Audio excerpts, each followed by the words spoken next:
मेरे भाइयों, ऐसे मौके पर इंसान पर सब्र नहीं होता है। सब्र करना बहुत मुश्किल काम है। इसलिए अल्लाह ताला ने कहा नमाज तो तुम पढ़ ही लोगे, नमाज तो पढ़ना बहुत आसान काम है। इसलिए ऐसे मौके पर सब्र का दामन तुम्हें नहीं छोड़ना है। इस मौके पर सब्र के जरिए अल्लाह से मदद मांगो। जो मैं सर बसजदा हुआ जमीन पर तो आसमां से आने लगी ये निदा। जो मैं सर बसजदा हुआ जमीन पर तो आसमां से आने लगी ये निदा। तेरा दिल तो है सरनमाशना, तुझे क्या मिलेगा नमाज में। ओ मेरे बंदे, तुझे नमाज में क्या मिलेगा? तेरा दिल लगा ही नहीं है, तूने रब को माबूद समझा ही नहीं है, तूने अल्लाह को मुश्किल कुशा जाना ही नहीं है, तूने रब को हाजत रवा माना ही नहीं है। नमाज इसलिए पढ़ रहा है कि तेरे बाप दादा पढ़ते आए हैं। अरे नमाज तो सारी मुश्किलों का हल था। नमाज के लिए तो हुक्म है, नमाज के लिए तो ये हुक्म है कि आए मेरे बंदो, सब्र में, सब्र और नमाज के जरिए तुम अल्लाह से मदद मांगो। या अय्युहल्लज़ीना आमनुस्तईनु बिस्सब्री वस्सलाह। सब्र और नमाज के जरिए तुम अल्लाह की मदद हासिल करो, अल्लाह से मदद तलब करो।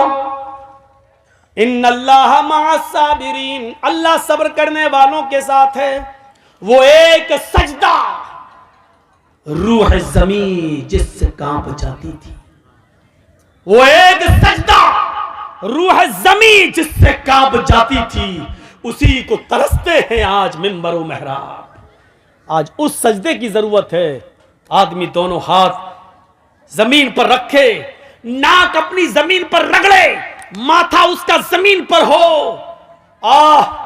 मौलाना अबुल कलाम आजाद ने कहा था, कहां चली गई तुम्हारी वो नमाजें, तुम्हारे वो सजदे कि जब तुम सजदे में अपना सर रखते थे और बारिशें ना हुआ करती थी, कहत पड़ा होता था, तुम मस्जिदों में नमाज के लिए जाते थे अल्लाह से दुआ मांगने के लिए कि अल्लाह बारिश नहीं हो रही है, लोग भूखे मर रहे हैं, फसलें तबाह हो जाएंगी। एक सजदा करते थे और उस सजदे में जब रब को पुकारते थे तो अभी सजदे से सर नहीं उठता था कि चारों तरफ से बादल छा जाता था। और जब तक तुम नमाज पढ़ के सलाम फेरते थे आसमान से मूसलाधार बारिश होने लगती थी। कहां चली गई वो तुम्हारी नमाजें, कहां चली गई तुम्हारी वो इबादतें? आज तुम सजदे में जाते हो, कहते हो अल्लाह मेरा हाल देख, ऊपर से आवाज आती है बंदे अपना नामे आमाल देख। एक हमारी भी नमाजें हैं, इधर भी सजदा, अल्लाह से भी मदद, गैरों के सामने भी दामन फैले हुए। कहां से सदा सुने? जो मैं सर बसजदा हुआ जमीन पर तो आसमां से आने लगी ये निदा। जो मैं सर बसजदा हुआ जमीन पर तो आसमां से आने लगी ये निदा। तेरा दिल तो है सरनमाशना, तुझे क्या मिलेगा नमाज में। ओ मेरे बंदे, तुझे नमाज में क्या मिलेगा?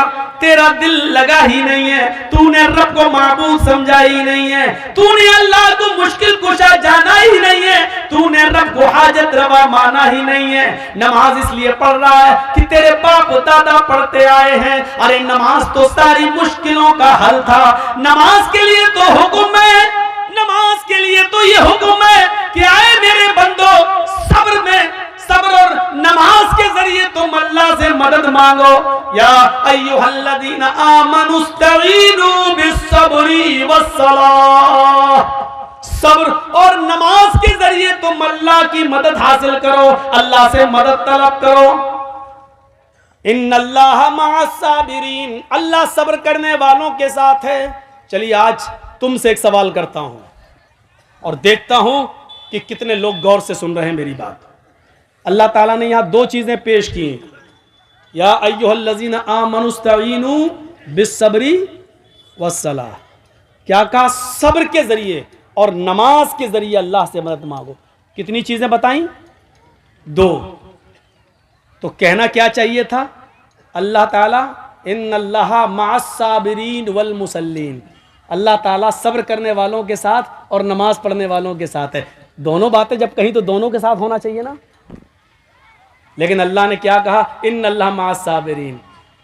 मदद कह रहा है अल्लाह सब्र और नमाज के जरिए मांगो, लेकिन आगे कह क्या रहा है, अल्लाह सब्र करने वालों के साथ है। ये नहीं कहा उसने कि नमाज पढ़ने वालों के साथ है। कभी सोचा क्यों? और कभी आपने मौलाना लोगों से सवाल किया कि यहां दो चीजें बताई अल्लाह ने कि सब्र और नमाज के जरिए मदद मांगो, तो आगे ये क्यों कहा कि सब्र करने वालों के साथ अल्लाह है? ये क्यों नहीं कहा कि सब्र करने वाले और नमाज पढ़ने वालों के साथ अल्लाह है? अच्छा एक बात बताइए, नमाज सबसे बड़ी इबादत है। इबादतों में तौहीद के बाद, कलमे के इकरार के बाद सबसे बड़ी इबादत क्या है? नमाज। तो नमाज का लफ्ज़ पहले आना चाहिए, नमाज का लफ्ज़ पहले आना चाहिए। लेकिन आ क्या रहा पहले? या अय्युहल्लज़ीना आमनुस्तईनु बिस्सब्री वस्सलाह। पहले सब्र आ रहा है, बाद में सलात आ रहा है। यानी पहले सब्र और बाद में नमाज, इन दोनों के जरिए अल्लाह से मदद मांगो। पहले नमाज आना चाहिए, लेकिन पहले सब्र आ रहा है। क्यों? मैं समझता हूं कि शायद ये तकरीर मैंने कहीं ना की हो, ये जुमले मैंने अभी तक कहीं नहीं बोले हूं। तो सुनो, नमाज पढ़ना बहुत आसान है, सब्र करना आसान नहीं है। यहां मुश्किल चीज को अल्लाह ने पहले पेश किया है। अजान की आवाज आ रही है, अल्लाहु अकबर अल्लाहु अकबर। इमाम पहुंच गया, मुअज्जिन हय्या अलस सला, आओ नमाज की तरफ। हम वुजू बनाकर नमाज के लिए जा रहे हैं, अभी मस्जिद में पहुंचे नहीं कि किसी ने रास्ता रोक कर कह दिया, आपका बेटा बहुत सीरियस है, आपकी माँ बहुत सीरियस है, तड़पड़ा रही है।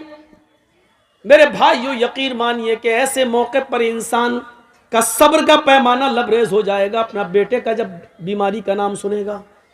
हो सकता है कि फिर वो मस्जिद के दरवाजे तक भी न जाए और वहीं से पलटी मार दे कि नमाज तो मैं बाद में भी पढ़ लूंगा, कज़ा भी हो जाएगी। लेकिन बेटे को वक्त से पहले हॉस्पिटल पहुंचाना जरूरी है, कहीं ऐसा ना हो कि हॉस्पिटल ले जाते हुए देर हो जाए और डॉक्टर ये कह दें कि तुमने 10 मिनट देर कर दी, अगर 10 मिनट पहले लाए होते तो मैं बच्चे को बचा लेता। मेरे भाइयों, ऐसे मौके पर इंसान पर सब्र नहीं होता है। सब्र करना बहुत मुश्किल काम है। इसलिए अल्लाह ताला ने कहा, नमाज तो तुम पढ़ ही लोगे, नमाज तो पढ़ना बहुत आसान काम है, लेकिन बेटे की बीमारी, माँ की और बाप की बीमारी सोच सुनकर तुम पे सब्र नहीं हो सकता है। इसलिए ऐसे मौके पर सब्र का दामन तुम्हें नहीं छोड़ना है। इस मौके पर सब्र के जरिए अल्लाह से मदद मांगो।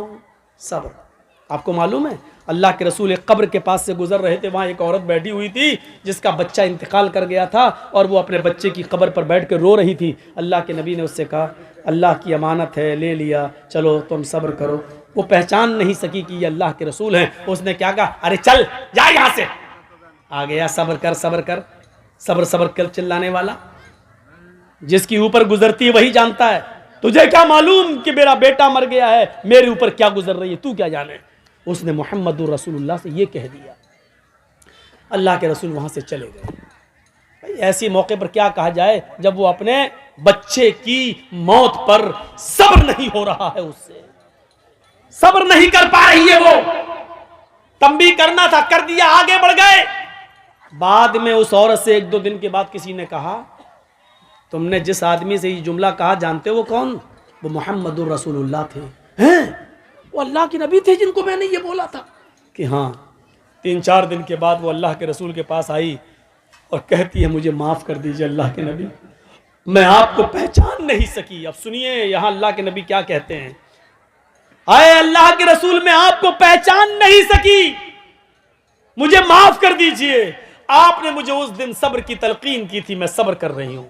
अल्लाह के रसूल, मुझे सब्र आ गया, मैंने सब्र कर लिया, आप मुझे माफ़ कर दीजिए। मैंने आपसे कहा चल चल, तू क्या जाने, जिसके ऊपर गुजरती वो जानता, मुझे सब्र आ गया। तो अल्लाह के नबी ने मुस्कुराते हुए क्या कहा, नहीं, 4 दिन के बाद सब्र आया है ना, नहीं, इन्नमा सब्रु इंद सदमतिल ऊला, सब्र तो उस वक्त होता है जब मुसीबत पहुंचे, उसी वक्त सब्र किया जाए।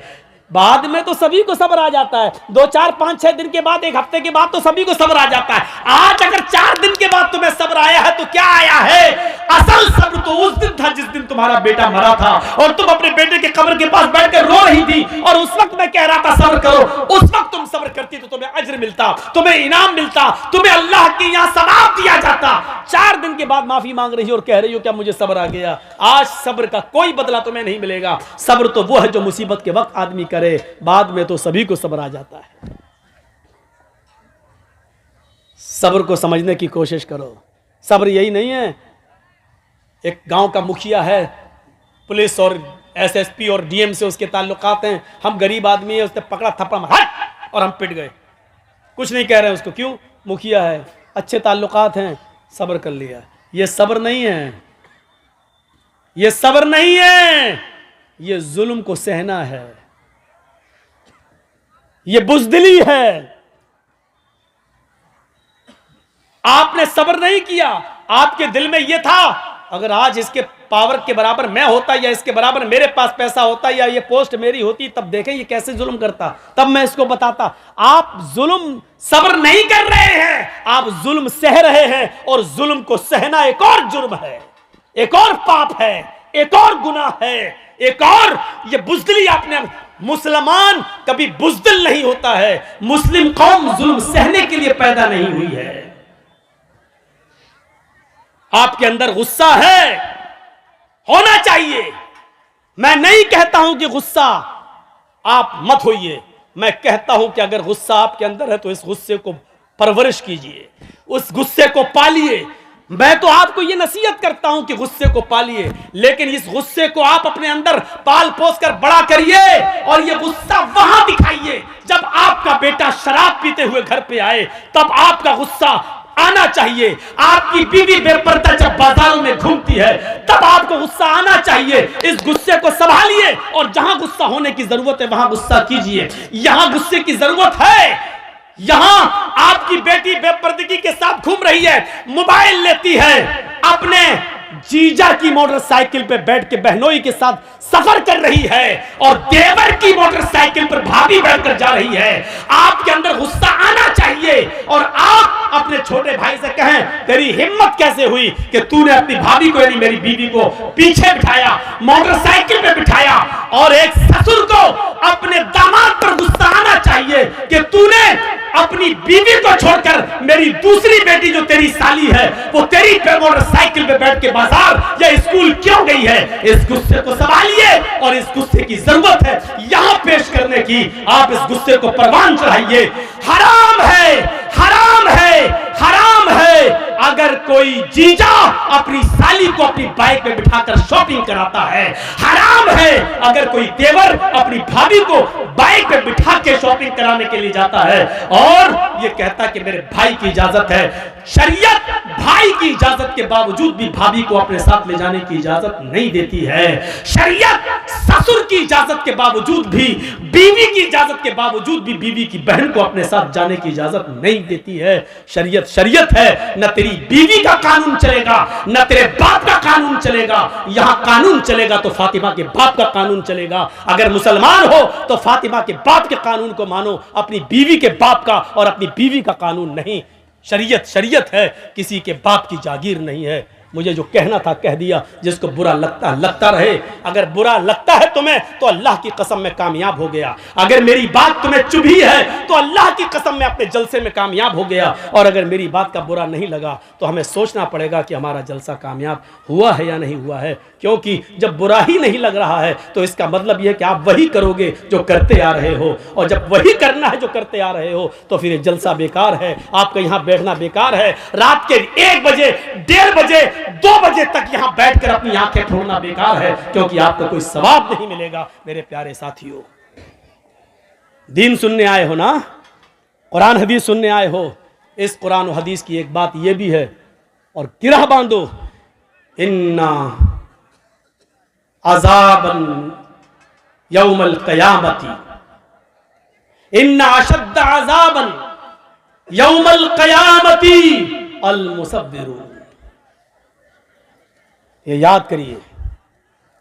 और जितने लोगों के मोबाइल मौलाना जर्जीस की तरफ लगे हुए हैं, सुने, इन्ना अशद्दन्नास अज़ाबन यौमल क़यामति अल मुसव्विरून, क़यामत के दिन सबसे सख्त अजाब, सबसे खतरनाक अजाब उस आदमी को दिया जाएगा जो दुनिया में तस्वीरें खींचता होगा, जो दुनिया में सेल्फियां लेता होगा, जो दुनिया में एक अपने मोबाइल से, अपने मोबाइल के कैमरों से किसी मौलवी की तस्वीर लेता होगा या किसी की भी फोटो खींचता होगा। इन्ना अशद्दन नास अज़ाबन, मैं हदीस पढ़ रहा हूं, मुस्लिम शरीफ की हदीस पढ़ रहा हूं, क़यामत के दिन सबसे ज्यादा सख्त, मामूली अजाब नहीं, हल्का अजाब नहीं, इन्ना अशद्दन नास अज़ाबन, अजाब के एतबार से सबसे ज्यादा सख्त अजाब उसको दिया जाएगा अल मुसव्विरून, जो दुनिया में तस्वीरें खींचता होगा, तस्वीरें बनाता होगा। खींचो, आओ, मैंने किसी को इजाजत नहीं दी, और इसके बावजूद भी अगर कोई मेरी तस्वीर को खींचकर अपने साथ अगर लेता है तो वो सुन ले और समझ ले, और इस जलसे, इस हदीस को सुनाने के बाद भी अगर कोई लेगा तो वो याद रखे कि उसने न कुरान को अहमियत दी है, न मोहम्मदुर रसूलुल्लाह को अहमियत दी है। उसमें और वसीम रिजवी में कोई फर्क नहीं। वो भी नबी को नहीं मानता, तुम भी नबी की हदीस को नहीं मान रहे हो, कोई फर्क नहीं है। अब लीजिए जलसा खत्म करने के बाद मेरी सेल्फी, देखें कितने लोग लेते हैं।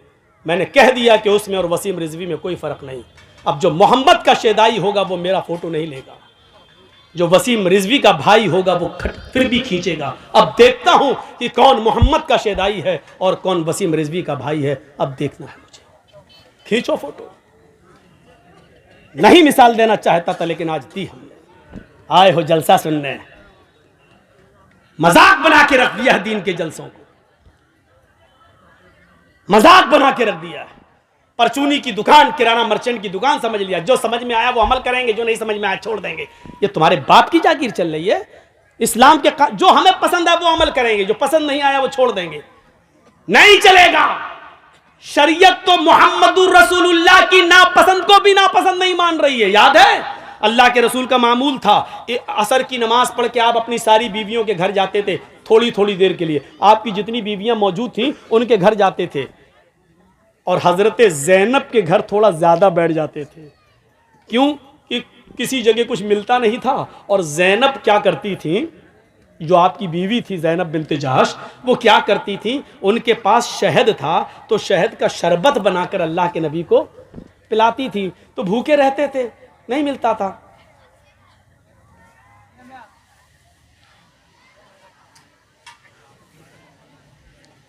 कुत्ते की दुम 100 साल भी रखोगे नल के पाइप में और उसके बाद निकालोगे और ये सोचोगे सीधी हो जाएगी, सीधी नहीं हो सकती, वो टेढ़ी ही रहेगी। बिल्कुल कुत्ते की तुम सीधी नहीं हो सकती है। ऐसे ही इतना कहने के बाद भी इसका ज़मीर देखो वहीं से उठ रहा है, लग रहा है मोदी का बाप है। कोई परवाह नहीं। अरे जब इतना पेशाब लगता है तो बैठते क्यों हो? अब अल्लाह जाने पेशाब करने गए हो या मोबाइल पे बात हो गई है, फला जगह मिलेंगे, सब यहाँ हैं। बेटा जिस स्कूल में तुम पढ़ते हो उसका हेड मास्टर रह चुका हूँ मैं।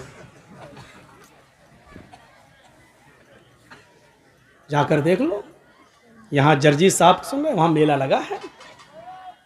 आई हैं लिपस्टिक लगा लगा के, ऐसा लग रहा है जैसे अपने आदमी का खून पी के आई हैं, ऐसी गहरी लिपस्टिक। और जलसों में भी क्रीम और पाउडर ऐसा चुपड़ा हुआ है जैसे लगता है कि भैंस या गाय का गोबर लीप लिया मुंह पे। जाके देखो। और अभी मेरे आने से पहले जब हम आ रहे थे तब देखिएगा क्या हाल था। जहाँ लड़की वही लड़के, कसम खुदा की कई जगह मिसाल दे चुका। ऐसा लग रहा था जैसे एक कुतिया के पीछे 10-10 कुत्ते लगे। सुनना पड़ेगा तुम्हें नहीं, तुम्हारे बाप को भी सुनना पड़ेगा। ऐसा लग रहा है जैसे एक कुतिया के पीछे 10-10 कुत्ते। मोबाइल लेके वो इधर बुरा, वो उधर जा रहा है। हकीकत में लग रहा है जैसे एक कुतिया के पीछे 10-10 कुत्ते। तू अपनी वाली हमें दिखा दे, मैं अपनी वाली तुझे दिखाऊं, ये मेरी वाली और तेरी वाली, ऐसा लग रहा है। ये हालत बना रखा, जलसों में भी हो रहा है।